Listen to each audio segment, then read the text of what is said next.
Often when we're looking at some of the scriptures, I'll be telling you to be careful of where you enter it. Be careful of what words mean, of context, where it's in the scripture, because there's often so much nuance culturally that is lost for folks.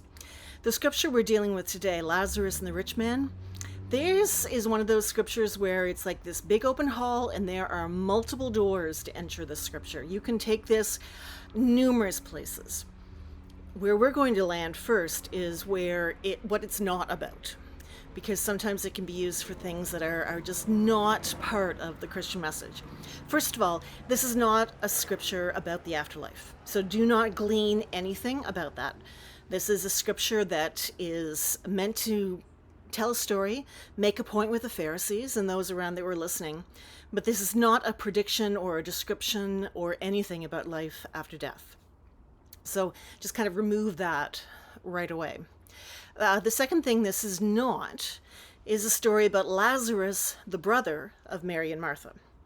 There was a move earlier in Christian history to conflate. I've talked about this numerous times about how all the Marys, for instance, were kind of shoved into one or two people. Well, this is a situation where the Lazaruses are shoved into one person, and they need to be two. Or they might not even be an actual person named Lazarus in this story, because the name Lazarus means the one who God helped. And that's kind of who this person is. But for assumptions, we'll assume that that is his actual name. This Lazarus is dirt poor, no family, no one to take care of him. He's left abandoned to lie in front of the gate of a very rich man. The Lazarus in the story of Martha and Mary isn't even in this book, for instance, is someone who comes from a family with so much money they have their own private burial area. So two different people altogether. When you see people trying to conflate them, just no, separate them in your mind. The other thing we have to remember is that Jesus loved hyperbole. He loved exaggeration. So there's nothing in this story that you can actually take literally as far as description, because it's over the top. It was designed that way. It got people's attention. We do it today with really over the top stories. I mean, how big is that fish once your uncle finally has the story told? So that's part of what's going on with this as well. So Jesus has this whole long string, we've looked over it for the last number of weeks, of parables that he's talking about. Lost coin, lost sheep, lost son. We looked at don't serve, you can't serve God or money. There's a theme going on here, and he's aiming it at the Pharisees primarily.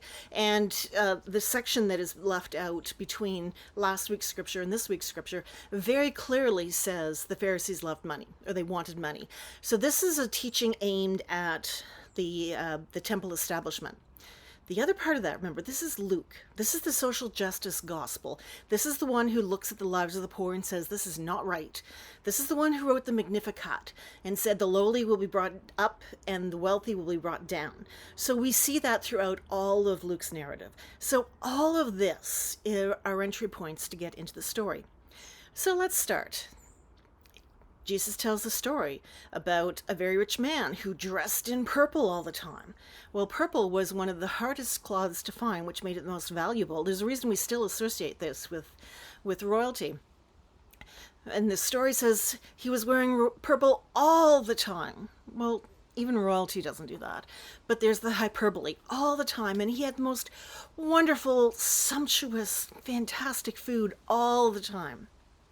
And Lazarus was brought by people who knew him, covered with sores, poor, couldn't move anywhere, and he was laid down in front of the gate so that he would be seen by this rich person. Now, it was the expectation of that culture that the rich would help the poor. It was an expectation. The fact that this man didn't even bother would have stood out for the first hearers of this gospel, that is just not right. That not only is he over the top in his self-indulgence, but he's not doing the basics of good society by stepping up and helping take care of this man. So that's some of the first stuff that we kind of have to put together. So this person named Lazarus is lying down there. And you would think that it would be hard for this wealthy person to ignore him. He's right in front of the gate. Well, I've had a real life experience. I watched someone one time look at my daughter and her cousin, and they were gorgeous little girls. This person looked across them, looked to the left, looked to the right, never looked down, and they were jumping up trying to get their attention, never looked down. I was absolutely horrified. But that's what it comes to mind when I see the story or hear the story of the rich man. He looked everywhere except down where he might have seen someone in need. That's intention. So, an uber rich person, self-indulgent, not living up to society's expectations at all, over the top lifestyle. And then they die. Now remember, this is not a story of the afterlife. For Hebrew people at the time, the worst existence they could have was the fire pit that was the garbage pit below, just south of the temple. That was Sheol. That was where the poorest of the poor lived when they weren't out begging. That was as bad as it got. This concept we have of a three-tiered universe didn't exist at this point in time, at least not in the Christian tradition. Now, we do have the word Hades being brought in. Hades at that point in time, again, was a place of the dead. And if you know anything about Greek mythology, you'll know it's not an underworld as in a place of punishment.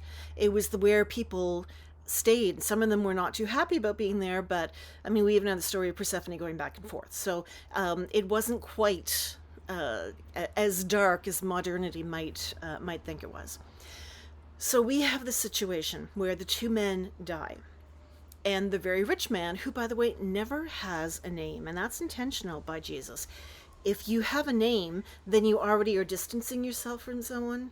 But if you don't have a name, you can see yourselves in the story. It was a technique that Jesus used throughout. And the gospel writers included as well when they wrote the gospels. So this rich man dies, goes to Hades, the underworld, place of death, Sheol, pick one. And then he looks and sees Lazarus with Abraham. Now, for a Hebrew person, that was the ultimate. You died and you went to the bosom of Abraham. There's even a song about it, Rock My Soul in the Bosom of Abraham. That's an old African-American spiritual. It was the ultimate. And very few people, I think only two others, maybe Elisha and I can't remember who else, are said to have gone to be with Abraham when they died. So the fact that this Lazarus did go to Abraham means he had the ultimate afterlife experience, the one that everybody hoped for themselves. So he's up there or over there. There's no up down in the original Greek, but he's with Abraham, and the rich person is not. He's in some place quite miserable for him.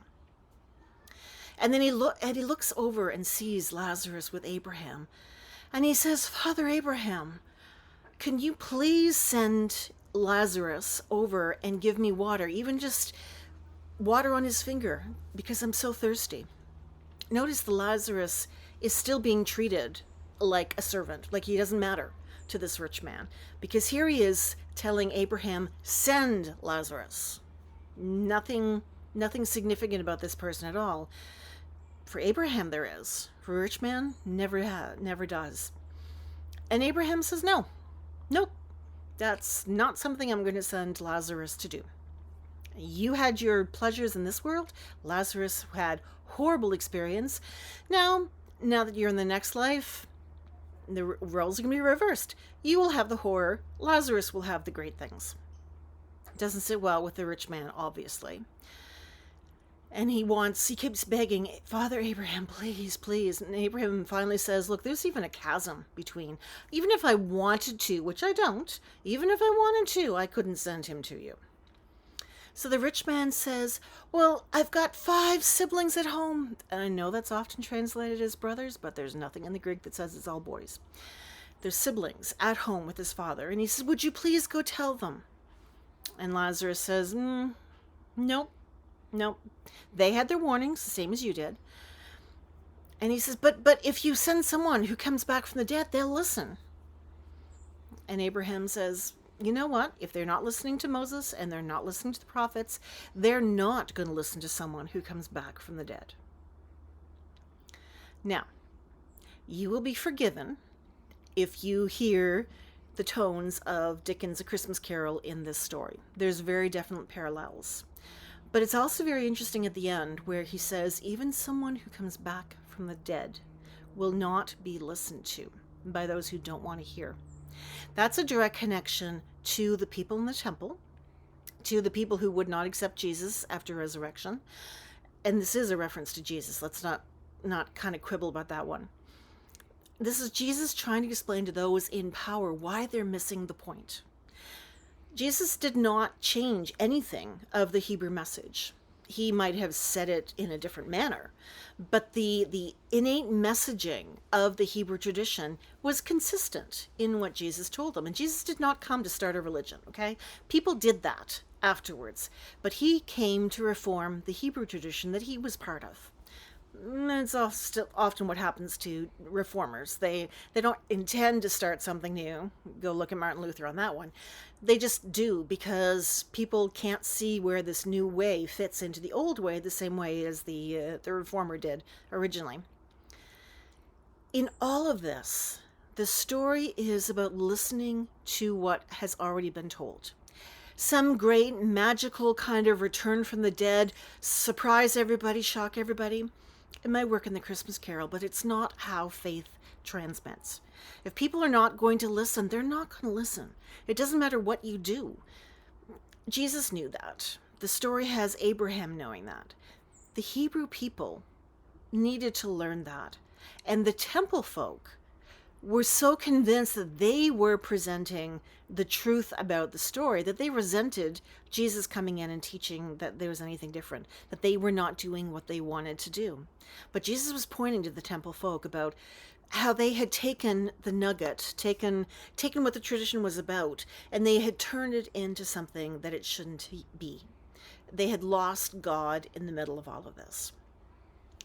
Here we have two people, one we can relate to, the rich man, ironically, one we can't, Lazarus, the one who was given a name, and the warning for us also to hear. Listen, open our ears, listen to what Jesus is saying.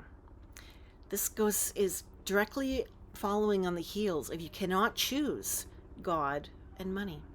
I was on Facebook earlier today, and someone was saying, where did the church go wrong when it got to the United States? There's an old poemer saying that in Israel, Christianity was a movement. Then it moved to Greece and became a philosophy. Then it moved to Rome and became a religion. Then it moved to Europe and became a culture, and then it moved to the United States and became a business. They're a great example of you can't have God and mammon together. You have to choose one and you'll resent the other. God is saying through this story, through the rich person, make the right choice. It is very simple. The prophets and Moses have all taught you about this. There's nothing new here. There's no inside way. There's no conspiracy. There's no second option. Choose to take care of each other. If the rich man had only taken care of Lazarus, we might not have had this story happen. If the people in the temple had chosen to take care of people rather than be convinced they had all the answers and they were the judges of who was acceptable and who was not, maybe we would have a different outcome. That's the story that Jesus has tried to rewrite, tried to embellish, tried to bring us to. Listen to what the scripture says. Take care of each other. Jesus can't be any more plain than that.